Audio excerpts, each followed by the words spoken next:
राणापुर क्षेत्र स्थित model school पाडलवा के विद्यार्थी बार बार समस्याओं के निराकरण के लिए प्रयास करते इतना थक गए कि अंततः उन्हें कलेक्टर कार्यालय पर आना पड़ा।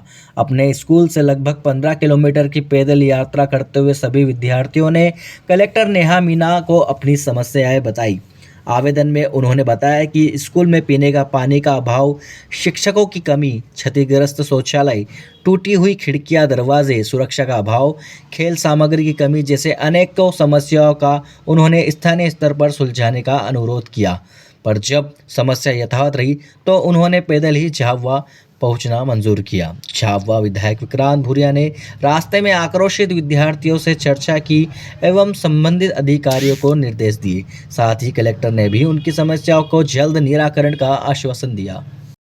इसमें शिक्षा विभाग और ट्राइबल विभाग की इतनी बुरी हालत है, पूरा जर्जर हो चुका है।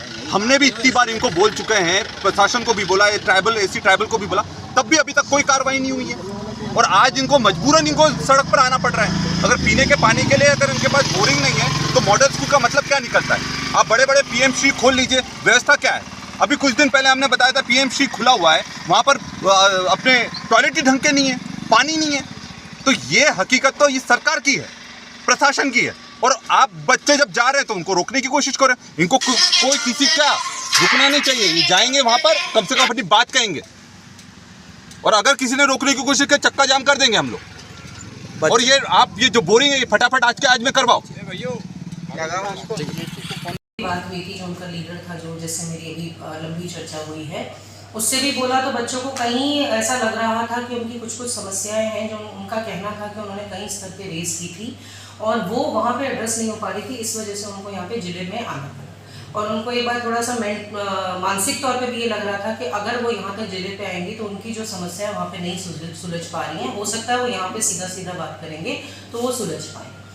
उनकी जो मेन समस्याएं थी, पहले मैं आपको अवगत कराना चाहूँगी कि वो शिक्षा से संबंधित नहीं थी। जब उनसे बात की गई तो वो लोग शिक्षकों से, उनकी जो शिक्षण प्रणाली है उससे वो लोग संतुष्ट हैं कि उनके यहाँ पढ़ाई अच्छी चल रही है। और गत वर्ष का जब रिजल्ट उनसे पूछा गया तो उनके द्वारा बताया गया कि गत वर्ष जो रिजल्ट था स्कूल का वो 85% के आसपास रहा था, जो कि अच्छा रिजल्ट है। उनकी जो मुख्य समस्याएं हैं वो उनके प्रिंसिपल से संबंधित है। उनके द्वारा सभी के द्वारा प्रिंसिपल साहब की जो कार्य प्रणाली है उसके विषय में ही, भले ही वो छात्र हों छात्राएं हों, प्रश्न उठाए गए हैं। जैसे कबड्डी वगैरह की जो मैट्स थी उनके द्वारा डिमांड की गई थी, बच्चों द्वारा खेल सामग्री की उनके द्वारा डिमांड की गई थी, तो वो उसकी पूर्ति प्रिंसिपल साहब द्वारा नहीं करवाई गई है। इसके क्या बोला गया? उन्होंने पानी की, जैसे पानी हमने बोला कुएं का पानी आता है, उन्होंने बोला तुम्हारी जल्दी से जल्द कार्रवाई करेंगे, जैसे कि पानी अच्छा देंगे और प्राइवेट जैसे कि जो टंके वगैरह रहते कि नहीं, वहाँ से तुम्हारे को पानी स्वस्थ देंगे और टंकियाँ वगैरह साफ़ करवाएंगे। और उसके बाद शौचालय का उन्होंने बोला शौचालय तुम्हारी नहीं बना, क्योंकि वो पिछले साल भी साफ आया था, इस साल भी साफ आया, इसलिए शौचालय नहीं बना। क्या नाम आपका? रोहित मुखर्जी।